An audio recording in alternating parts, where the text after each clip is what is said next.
Hi everyone, thank you so much for joining me in this whole body rider Pilates session. Nothing too taxing or complicated this time round, but just a really nice all-encompassing session for you to be doing at home. So before we start, I'd like you just to check in with your posture and make sure you've got equal weight through your seat bones. You don't have to sit cross-legged if you're not comfortable. You can do frog's legs or legs out straight in front, whatever suits.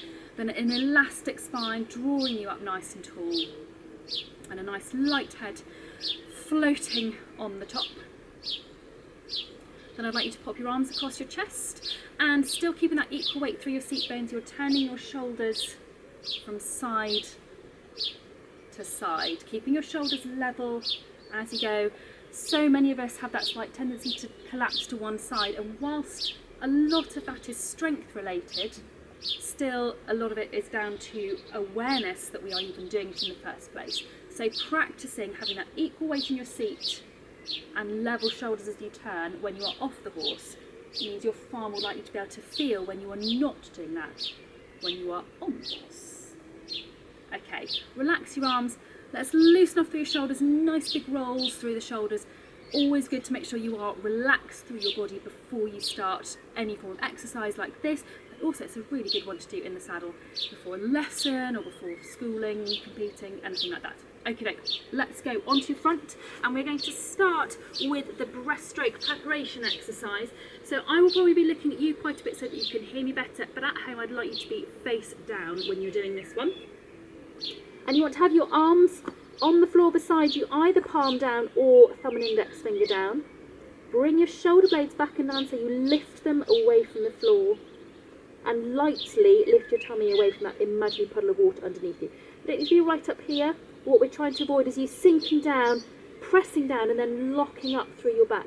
It's not great because you just end up locking through your back extensors, and you don't want to be locking in any kind of movement. You want to have that just light lift, and then you'll stay in position but be soft as well.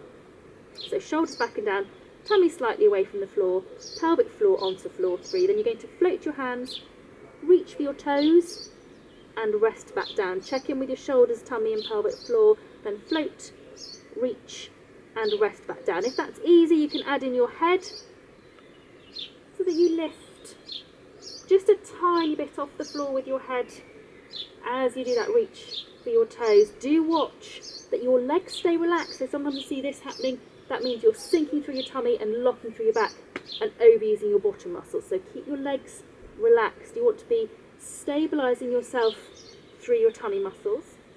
Also stay looking down. Try not to do this because again that tends to encourage that locking up and arching and sinking through your low back.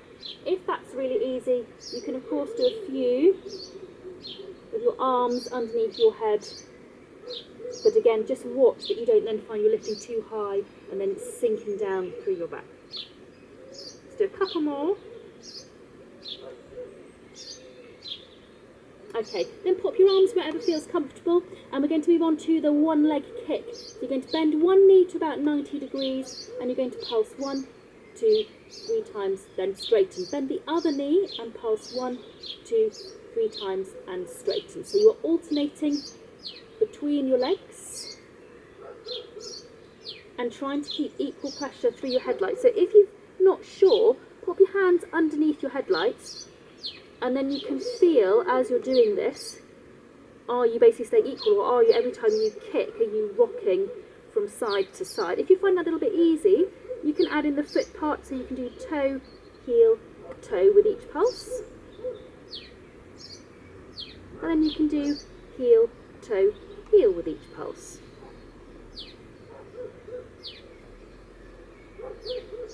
If you're adding in the foot pulses, though, do make sure that you can keep that stability around the hip and you don't start to rock through your pelvis as a result. We'll do one more with each leg. Fabulous. We are now going to turn onto your side, and I'd like you to have your legs nice and straight. Check in you've got that mouse hole position. Remember, your mouse hole is there to help you keep a nice straight spine that's parallel to the floor. Again, that ties in with what we did right back at the beginning, trying to make sure you're not collapsing. If your mouse hole collapses, then your spine is on a curve, and then that's going to lead on to that same collapsed position that you get in the saddle. So try to be working on keeping your mouse hole open and that spine nice and straight. If you can, top hand onto your top headlight. If you struggle for balance, pop your hand onto the floor though. Float your top leg, take your leg just behind you, just in front of you, and rest back down. So you'll float just behind, just in front, and rest back down. If that's a little easy, pull the toes up as you take the leg back, point the toes forward as you bring the leg forwards. So you're just moving not only the leg, but also the foot. Just helps the brain to connect even more with the leg. Now do watch as you do this, that you are moving from your hip, not from your knee, your foot, or through your low back and pelvis. This is very much about precision of leg movement, so important for having accurate and precise leg aids. Okay, that's enough of those. We're going to turn onto your back and we're going to do the double leg stretch. We'll do the simple arm version though. I will go through the leg part first and then we will add in the arms afterwards. Before you start, really key to think of that rib position. So ribs down to your pelvis. We don't want to have in the middle ribs going up through here. Remember, this bit of you is connecting your upper body in contact to your lower body and seat. If this keeps happening, you lose that connection. So if you're going from the floor, you're sliding one leg straight and back up, sliding the other leg straight, back up. If you're going from tabletop, you're straightening one leg out, bringing it in, and straightening the other leg and bringing it in. So it's the same movement, just from a different position.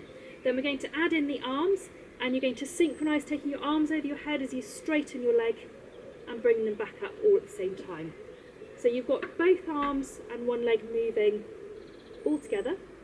You're alternating which leg is on the go, and all the time ribs sinking to pelvis, so we're not getting this happening.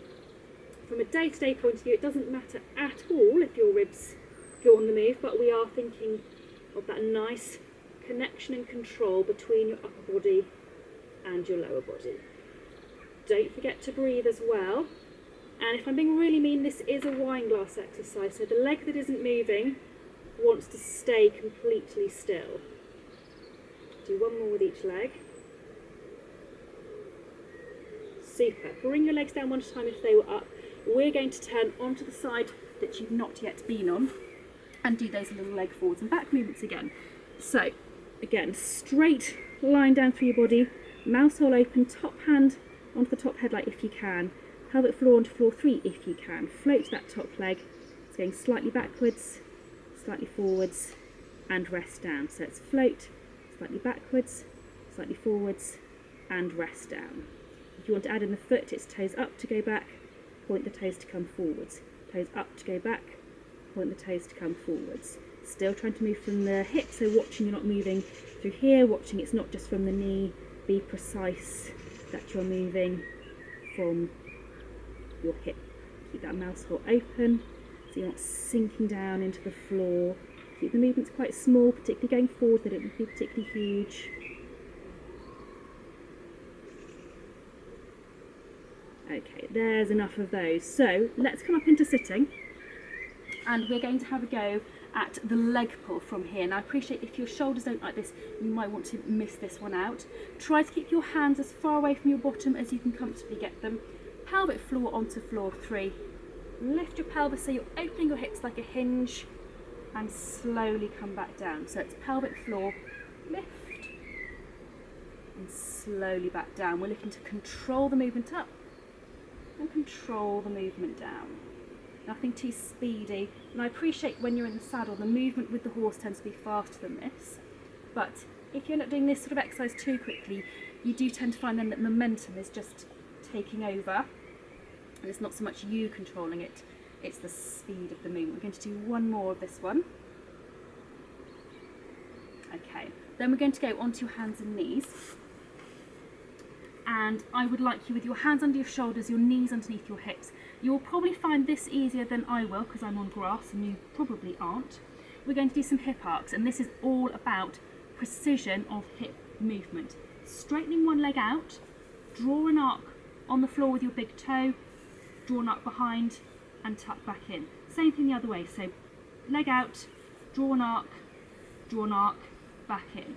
So your big toe is doing the work on the floor, marking that line. Now watch, again, this is where speed really matters. If you swing your leg around really quickly, you'll probably find you come a long way, but you've really curved through your back. We really want to be focusing on keeping it slower and really precise, so you're moving from your hip.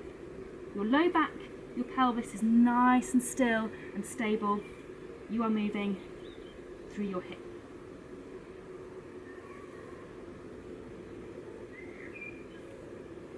We'll do one more each way.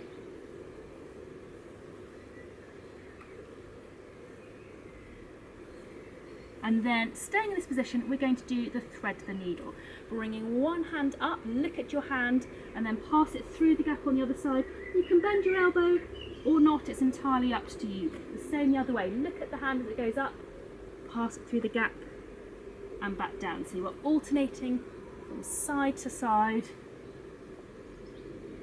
getting as much movement through your spine as you possibly can.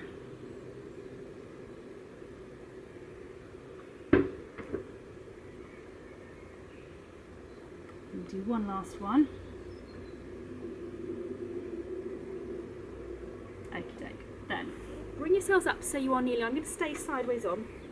You're kneeling up on your knees. We're going to do your kneeling roll up. So I'd like you to go down and up. Now as you do this, work really hard on your shoulder position. You want it to be over your shoulders. So this is the closest we can get to rising trot out of the saddle. Really watch. I see this so often. This is happening. So you're folding in the middle. That's not how you want your position to be in the saddle. You want to give yourself a bit more of a challenge. Hold your hands so they stay nice and level but soft as you do it. So you're not relying on your hands to help you do that movement, but keep the shoulders over your pelvis. Lead the movement with your pelvis. Do one last one. Lovely. Okay, I'm going to come back to face you now, and I'd like you to have one leg out to the side, and then you're gently going to take your arm over your head towards that foot, and then come up. And again, over, same side, back up. I'm going to do one more, so over, and back up. And I'm going to swap and do the same thing to the other side, so leg out, and take the other arm over towards that foot, and up, and over, and up. I'm going to do one more. Lovely. Okay, bring your knees back in, and we are going to finish there. Thank you so much for watching. I hope that was enjoyable and useful, and you've got lots of things to be practicing when you're next out in the saddle. I hope you are enjoying whatever you're doing with your horses at the moment. Hope you're enjoying some nice weather wherever you are as well. Look after yourselves, and I will see you very soon.